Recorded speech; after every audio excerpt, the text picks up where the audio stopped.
Draco Malfoy is widely known as a minor antagonist throughout the Harry Potter series and is known to be very full of himself and regularly speaks out on his pure blood elitist beliefs. He's also rather clever, and he is, of course, vastly wealthy. Combine all this with the fact that Draco's family has been sorted into Slytherin House exclusively for centuries, and it should come as no surprise that Draco quickly followed suit. The sorting hat barely touched his head before sorting him into Slytherin. But what if for some reason, in an alternate timeline, Draco was not sorted into Slytherin, but Gryffindor instead? A house that Draco has been raised to criticize and hate now becomes a house that he reluctantly calls home. What would change? Would things still mostly play out the same, or would the events of the story be very different? What if Draco was sorted into Gryffindor?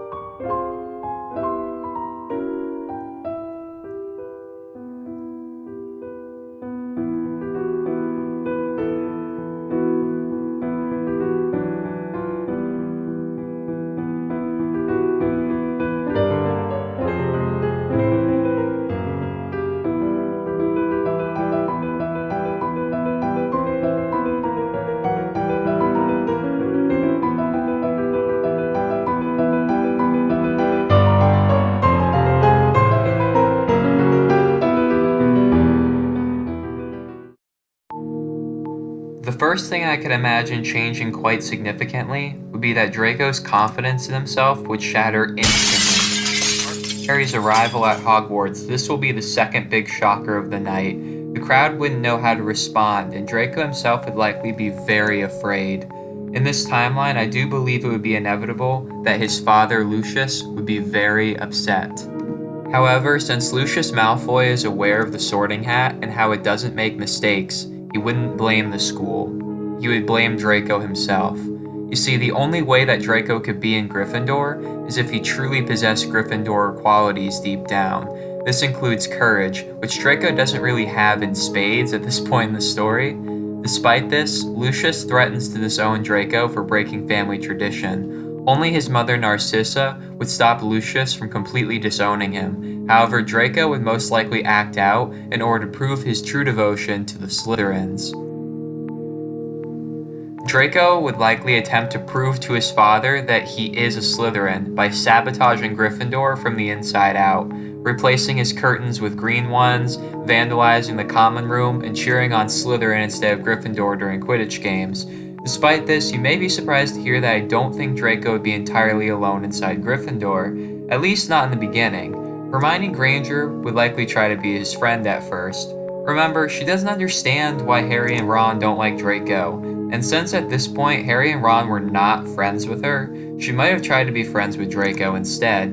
Draco might not be aware at first that she's Muggle-born, and therefore he wouldn't shove her away initially. In an ideal timeline, Draco wouldn't learn of her heritage for a long time, and wouldn't want to push her away after finding out since they'd become such good friends. However, I could also imagine Draco being racist towards her, and thus inadvertently pushing her towards Harry and Ron, and thus correcting the timeline. If he tried to maintain a friendship with Hermione, he would feel obligated to keep it secret from his family and friends, which would likely hurt Hermione to the point of ending their friendship. Draco likely never would have been a part of Quidditch in any form, since if he played for Gryffindor, it would be like giving in to a house that Draco's supposed to be hating. And I say supposed to, because after a year, it's hard to imagine Draco actually hating Gryffindor. After a year, any hatred he puts towards his own house would most likely be an act.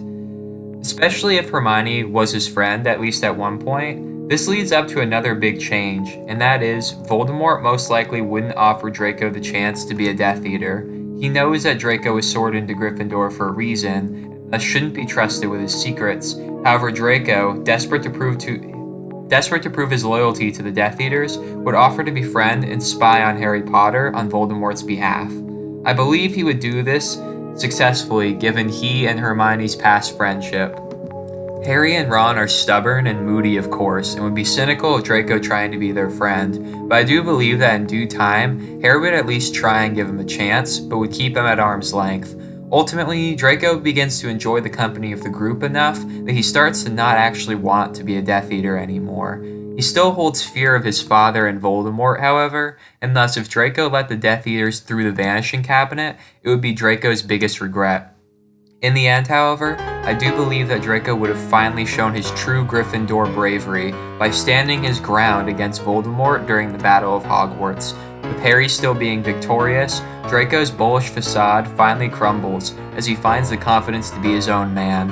He is finally properly accepted in as a Gryffindor, and Draco becomes a much better person because of it.